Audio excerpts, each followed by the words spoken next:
आप सभी को Indira TV the story box channel में हार्दिक अभिनंदन। आज हम हमसफ़र कहानी का भाग 6 आप सभी के सामने प्रस्तुत करने जा रहे हैं। हमें उम्मीद है कहानी का यह भाग भी आप सभी को बेहद पसंद आएगी। आप देख रहे हैं Indira TV the story box हमसफ़र भाग 6। तो आइए इस खूबसूरत कहानी की शुरुआत करते हैं। नाश्ते के लिए शालिनी को यहाँ 1 घंटे प्रतीक्षा करनी पड़ती थी।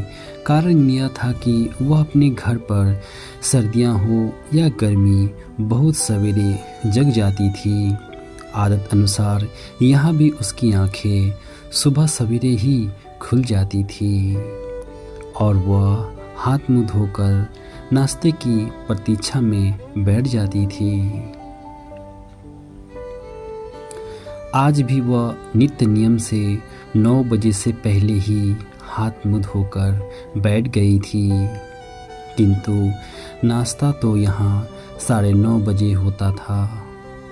वह सोफे पर बैठकर रेडियो सुनने लगी थी। लगभग 9:15 बजे उसने उठकर रेडियो बंद कर दिया। उसके मनोमस्तिष्क पर कुछ उकताहट सी सवार हो रही थी। रेडियो बंद करके उसने एक लंबी अंगड़ाई ली और मेज पर से नोवेल उठाकर देखने लगी। तभी दरवाजे पर दस्तक हुई। शालिनी ने चौंककर उधर देखा और बोली, आ जाओ। थोड़ी देर बाद नौकरानी ने आकर कहा, नाश्ता तैयार है, आपकी प्रतीक्षा हो रही है। ओह हाँ, शालिनी ने अपनी विचारधारा से चौंकते हुए कहा, चलो मैं आती हूँ। आप देख रहे हैं Indira TV the story box. फिर वह उठकर डाइनिंग हॉल में चली आई। डाइनिंग हॉल में सतीश, सरिता और मम्मी सभी एक साथ बैठे हुए थे।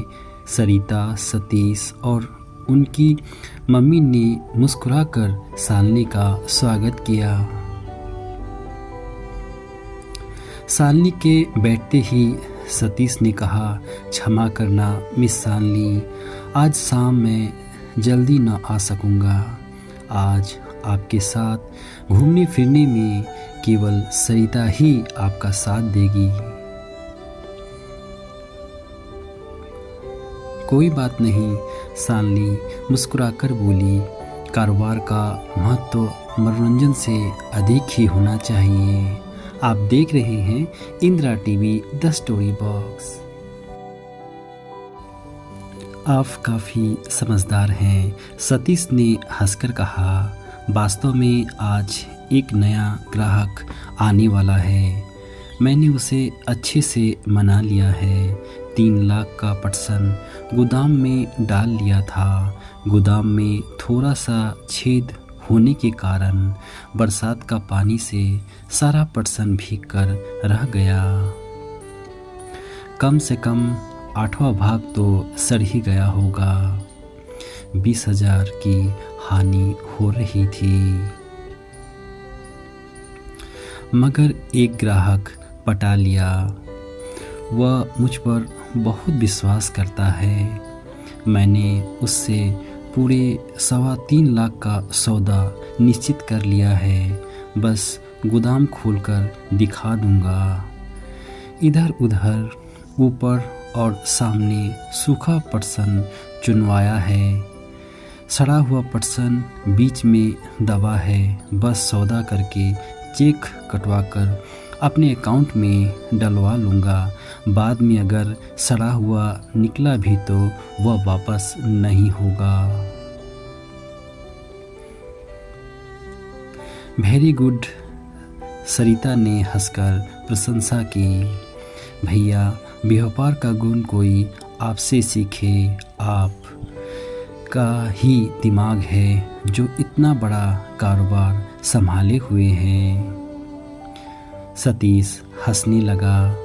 थोड़ी देर बाद वह चला गया।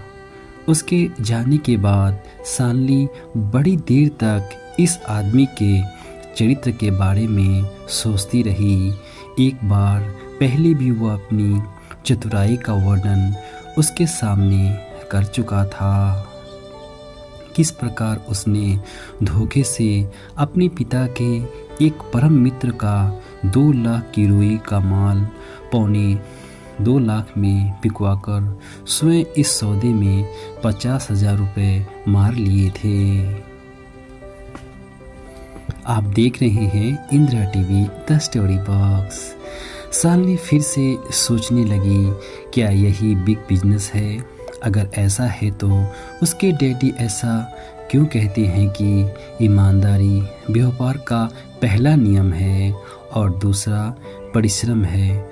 तो क्या डैडी गलत कहते हैं? क्या डैडी झूठ बोलते हैं? बिजनेस में वह भी ऐसे ही फ्रॉड किए करते हैं? नहीं, उसके मन ने कहा, उसके डैडी सारी दुनिया से झूठ बोल सकते हैं मगर उससे नहीं। उसे अपने डैडी के बारे में तो पूरा भरोसा था। वह केवल सतीश के बारे में सोच रही थी। क्या इंसान व्यापार में लाभ के लिए इतना भी गिर सकता है? इतना स्वार्थी हो सकता है? शराफत छोड़ देता है? नीच बन जाता है? वास्तव में ऐसे व्यक्ति प्रकृति से ही ऐसे होते हैं, वरना शरीफ व्यापारी चाहे करोड़ों का व्यापार हो चाहे 10 रुपए का, वह व्यापार में बेईमानी नहीं कर सकता। सतीश के पिता गोपाल दास शरीफ इंसान है, लेकिन सतीश शरीफ आदमी का बेटा होकर भी बेईमान है। अरे शालिनी, अचानक सरिता की आवाज़ ने उसे चौंका दिया। किस सोच में पड़ गई? आप देख रहे हैं Indira TV the story box. Shalini चौंकर मुस्कुराई, कुछ भी तो नहीं। मैं देख रही हूँ जब से सतीश भैया दरवाजे से निकले हैं, तुम उस दरवाजे को यूं एकटक देखे जा रही हो मानो वह अभी तक वहीं खड़े हों। सरिता ने मुस्कुराते हुए कहा, मैं वास्तव में कुछ सोच रही थी। स्वर शालिनी के थे। वह तो मैं भी देख रही हूँ। चलो ठीक है, किसी ने सच ही कहा था, दिल को दिल से राहत होती है। सरिता ने शरारती भाव से कहा। क्या मतलब? शालिनी चौंक कर बोली। आप देख रहे हैं Indira TV the story box. यही कि आजकल सतीश भैया भी तुम्हारे बारे में यूं ही सोचने लगे हैं। स्वर सरिता के थे।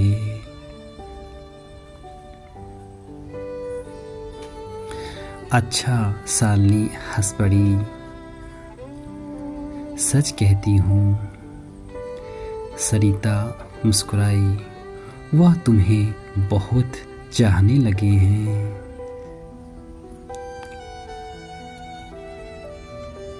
अच्छा, अधिक बातें मत बनाओ, शालिनी ने मुस्कुराकर कहा।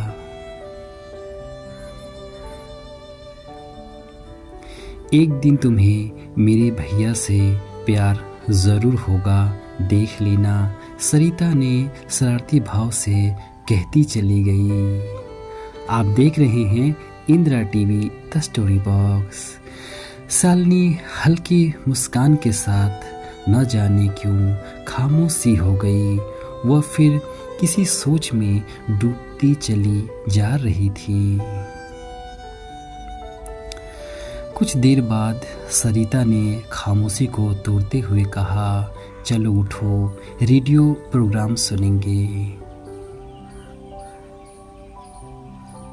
अरे वाह, आज भी रेडियो प्रोग्राम सुनोगी? स्वर शालिनी के थे।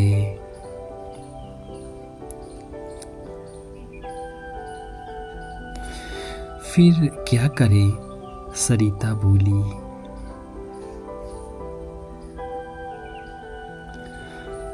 बहुत खूब, तुम वादा देकर भी भूल जाती हो, स्वर शालिनी के थे। आप देख रहे हैं Indira TV the story box. कैसा वादा, सरिता के स्वर में आश्चर्य था। सरिता, तुम भूल गई, तुमने ही तो मुझे इस शहर की खूबसूरत वादियों में घुमाने का वादा किया था।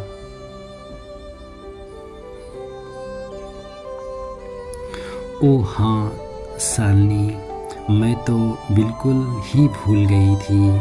अच्छा किया तुमने याद दिला दिया।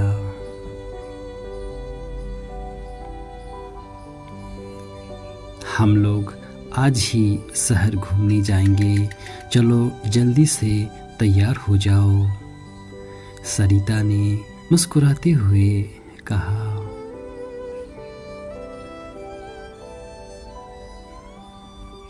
हाँ चलो, शालिनी उठ गई। थोड़ी देर बाद शालिनी और सरिता तैयार होकर कार में बैठ गई। नौकर ने इजल, कैनवस और चित्रकला का दूसरा सामान कार की पिछली सीट पर रख दिया। सरिता ने थर्मस में कॉफ़ी भी भरवा ली और कुछ स्नैक्स भी रखवा लिए थे। उफ़ो, शालिनी ने मुस्कुराते हुए कहा, क्या 2-4 दिन के लिए बाहर जा रही हो? हाँ, जो इतना सामान रखवा लिया है।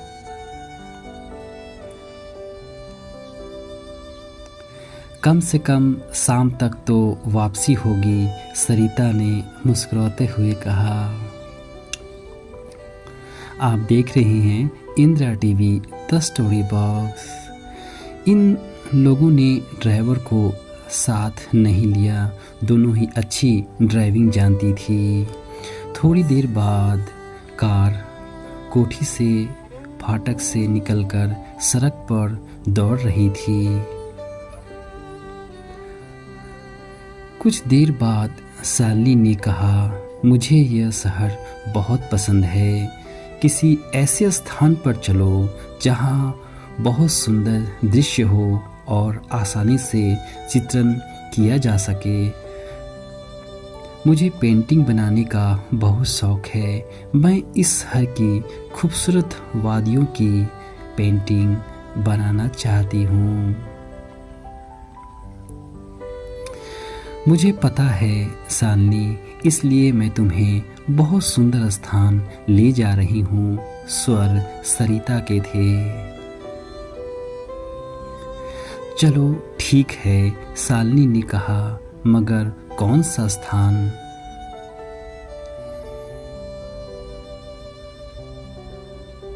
Flori hills. ओह, वह स्थान फ्लोरी हिल्स का नाम मैंने भी सुना है, बहुत प्रशंसा सुनी है, लेकिन वह तो यहाँ से काफ़ी फासले पर है।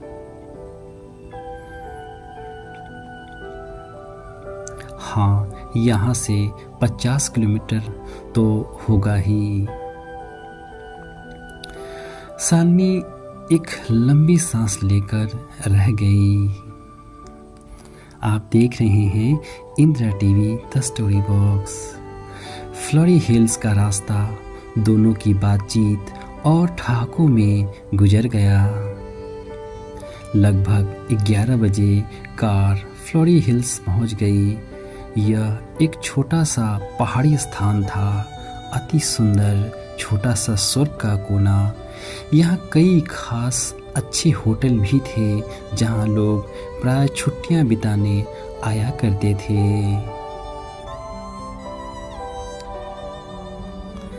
सरिता कार को आबादी से दूर निकलकर ले गई, जहाँ आबादी समाप्त होती थी वहाँ एक विशाल सुंदर मैदान था जहाँ चारों ओर हरी मखमल सी बिछी थी।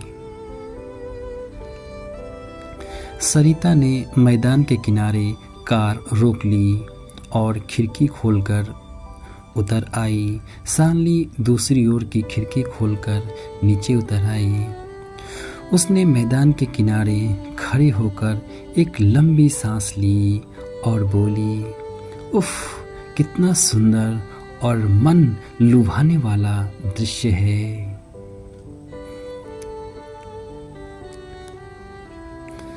इससे आगे और भी सुंदर दृश्य है, सरिता ने हंसकर कहा। सरिता ने एक हाथ में बास्केट और दूसरे हाथ में कॉफ़ी का थर्मस लटकाया। शालिनी ने पेंटिंग का सामान संभाला और दोनों चल पड़ी। थोड़ी दूर दाहिनी ओर उठती हुई पहाड़ियों की एक श्रृंखला चली गई थी। बाईं ओर एक सुंदर बाग था और सामने गहरी गुफाएं। वह दोनों बाग के आंचल में गुफाओं के सामने रुक गई।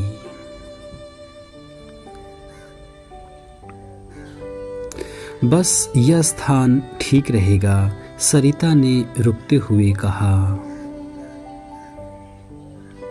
ठीक क्या, अति सुंदर।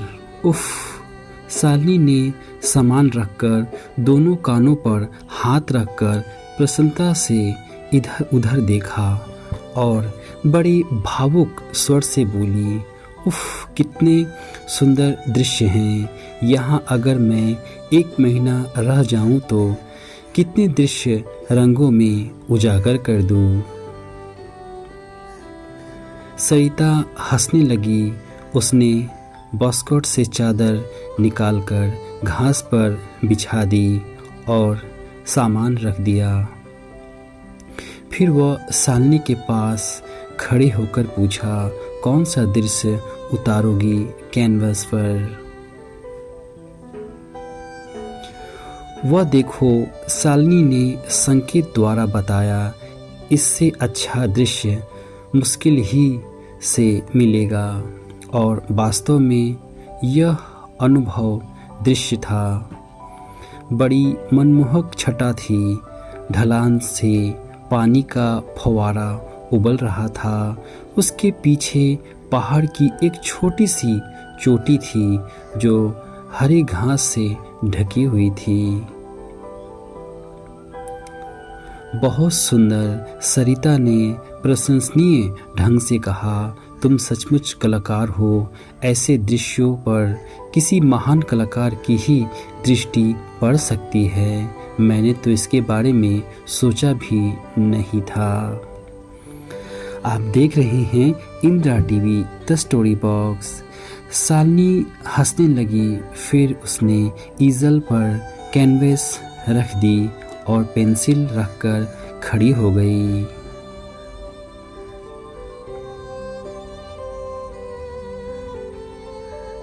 सरिता ने कहा, पहले थोड़ी कॉफ़ी पी ले, फिर ताज़ा दम होकर काम करे।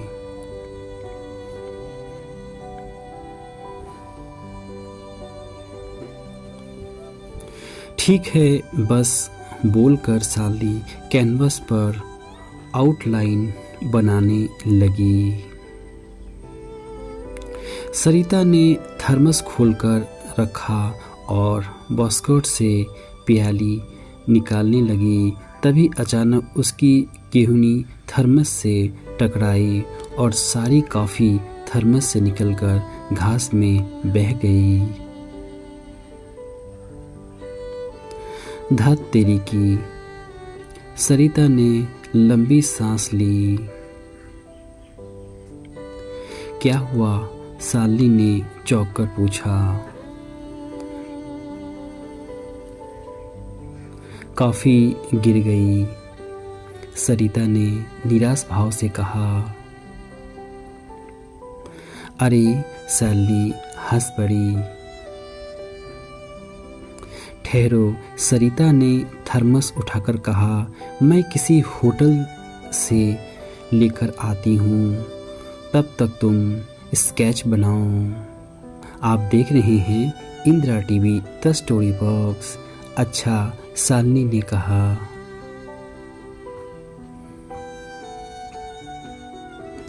सरिता थर्मस उठाकर कार की ओर बढ़ गई। थोड़ी देर बाद शालिनी ने कार को फ्लोरी हिल्स बाजार की ओर जाते देखा। शालिनी धीरे से मुस्कुराकर कैनवस पर रेखाएं खींचने लगी। अभी उसने पहाड़ का ऊपरी भाग का ही स्केच किया कि एकाएक चौंक पड़ी। उसकी दृष्टि बाईं ओर बगीचे की ओर उठ गई। बाग का अंतिम सीमा के पास उसने अखिल को खड़े देखा था। अखिल ने भी उसे देख लिया था और वह वहीं से चिल्लाया, अरे आप यहाँ? और आप यहाँ कैसे? शालिनी मुस्कुराई। अखिल बाग में लगी तारों के घेरे को फांग कर शालिनी के पास आया और वह पेंटिंग वेंटिंग सब भूल गई। उसने रंगों का ब्रश प्याले में रख दिया। अखिल उसके पास पहुंचकर रुक गया था। शालिनी को आज अखिल 8-10 दिन बाद दिखाई दिया था। उस दिन उसके साथ कॉफ़ी पीने के बाद वह न जाने कहाँ गायब सा हो गया था। वह सतीश और सरिता के साथ रोज ही क्लब जाया करती थी, लेकिन अखिल को उसने एक दिन भी भेंट नहीं हुई। 2-3 दिन तक वह बड़ी बेचैनी से अखिल की प्रतीक्षा करती रही। न जाने क्यों बार बार उसकी कल्पना में अखिल की छवि उभर उभर कर आती। कई बार तो उसे आईने में भी अपने प्रतिबिंब के स्थान पर अखिल की छाया दिखाई दी। खाते हुए, नॉवल पढ़ते हुए और रेडियो सुनते हुए प्राय अखिल का ध्यान उसे आ जाता और वह कुछ देर के लिए तो उसी में खो जाती थी।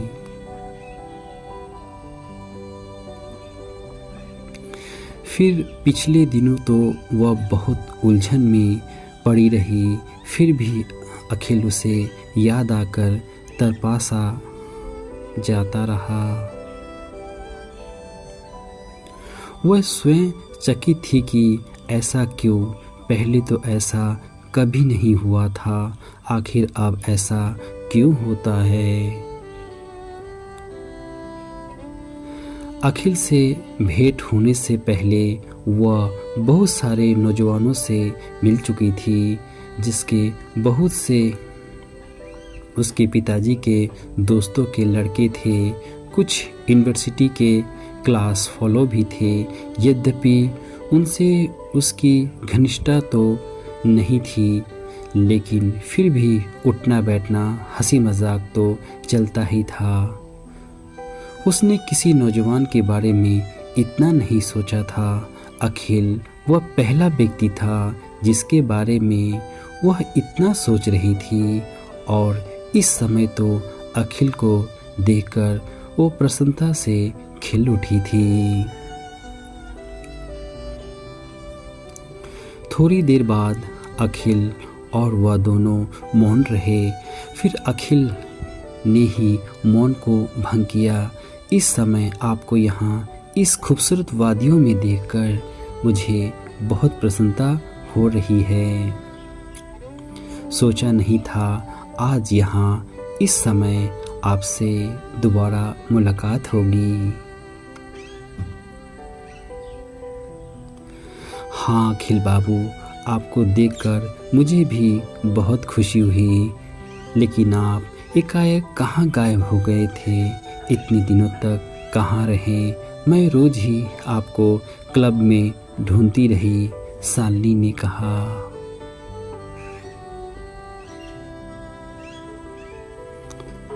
अखिल ने मुस्कुराते हुए कहा, बहुत अच्छी बात है, आपने मुझे ढूंढा, मुझे याद किया। यह सच्ची दोस्ती की निशानी है। मैं कुछ काम से शहर से बाहर गया था, कल ही लौटा हूँ। आप देख रहे हैं Indira TV the story box. और हाँ, आज एक बात आपके बारे में जाना है, समझा भी है।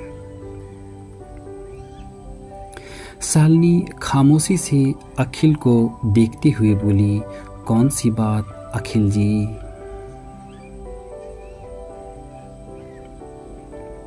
यही कि आप पेंटिंग बहुत अच्छी बनाती हैं। आप एक अच्छी कलाकार हैं और कलाकार लोगों को ऐसी ही खूबसूरत वादियाँ पसंद होती है। ऐसी वादियों में कलाकार अपनी कल्पनाओं को कैनवस में ही उतारते हैं। कलाकार का दिल साफ और मासूम होता है। आप भी बहुत मासूम हो शालिनी।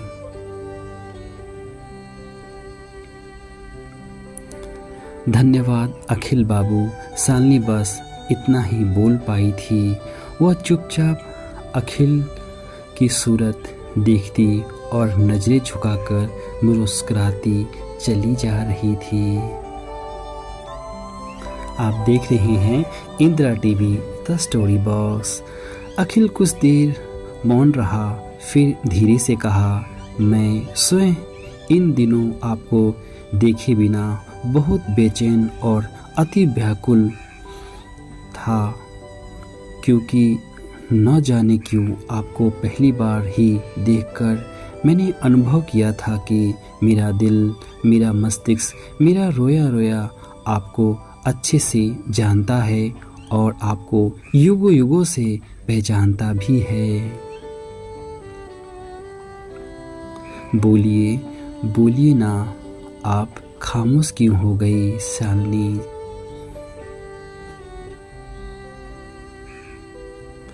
हाँ, शालिनी ने फिर चौंक कर अखिल की ओर देखा और उसके होठ कँपकँपाकर रह गए। तभी उसने कार की हॉर्न की आवाज़ सुनी। अखिल और शालिनी ने एक साथ चौंक कर सड़क की ओर देखा।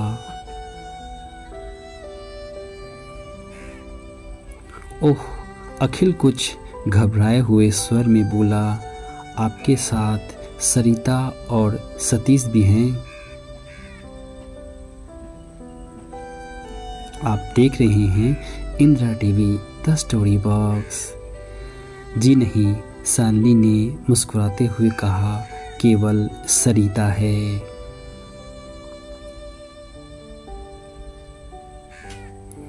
अच्छा, मैं चलता हूँ, स्वर अखिल के थे।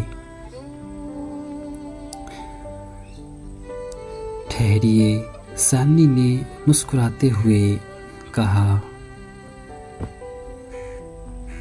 नहीं, मैं चाहता हूँ आप आज या कल दोपहर के बाद किसी समय इस पते पर मुझसे मिल लीजिएगा। अखिल ने जेब से कार्ड निकालकर शालिनी की ओर बढ़ा दिया।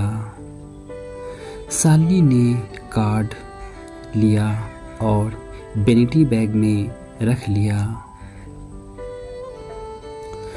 उधर सरिता कार का इंजन बंद करके उतरी और पलटकर उन दोनों की ओर देखी। फिर वह शालिनी के पास आने लगी।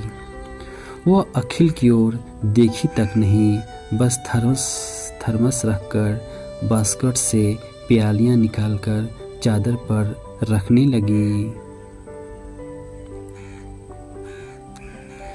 शालिनी ने सरिता के चेहरे पर बड़े अप्रिय से भाव देखे थे, लेकिन उसने इसकी कोई परवाह न करते हुए अखिल को कहा, आइए अखिल बाबू, बैठिए ना।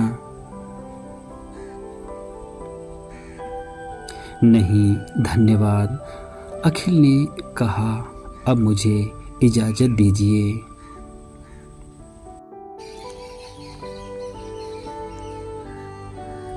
शालिनी चुप हो गई और अखिल उससे विदा होकर तेज कदमों से लौटकर बाग की ओर चला जा रहा था।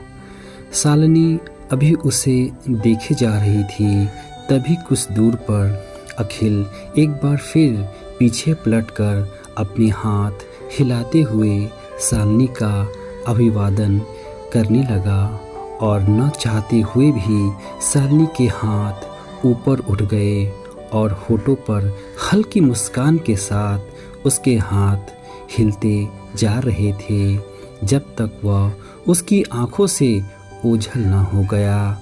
और यह देख सरिता को अच्छा न लगा। अखिल के जाने के बाद सरिता ने बुरा सा मुंह बनाकर कहा, यह कहाँ से टपक पड़ा था? पता नहीं, इधर बाग में टहल रहे थे। शालिनी ने मुस्कुराकर कहा। आप देख रहे हैं Indira TV the story box. एक बात कहूँ शालिनी, स्वर सरिता के थे। हाँ कहो सरिता। अगर मेरी बात मानो तो तुम इनसे थोड़ी दूरी बनाए रखो। यह वास्तव में अच्छा आदमी नहीं है। उस दिन तुम्हें सतीश भैया ने अखिल से मिलने से मना किया था, इसके बावजूद भी तुम इनसे मिल रही हो। क्या बुराई है इनमें? मुझे तो अच्छा खासा मालूम होता है, शालिनी ने मुस्कुराकर कहा। यह तुम जानो, सरिता ने कहा। फिर सतीश भैया भी इसे पसंद नहीं करते।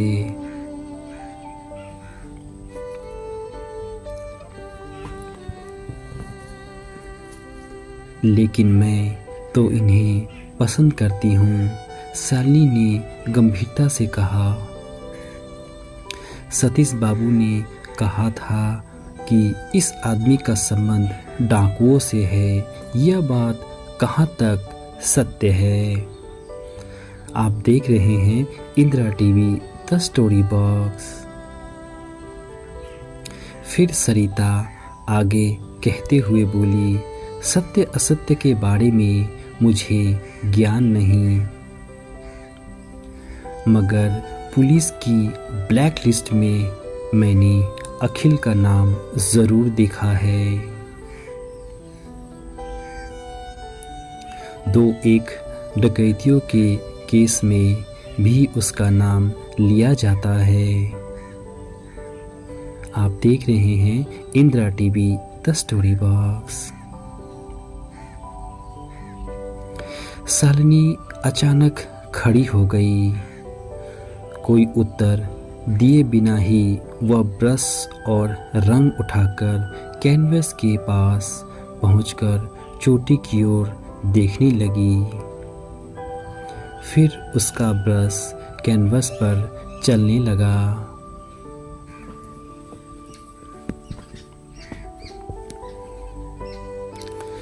शालिनी चुप हो गई। उसके मस्तिष्क में फिर यह बात उलझन बनकर उभर आई थी कि क्या अखिल डाकू है या शरीफ नागरिक। आप देख रहे हैं Indira TV the story box. इन्हीं विचारों में कहीं वह कहीं खो सी गई और कब शाम हो गई उसे पता ही नहीं चला।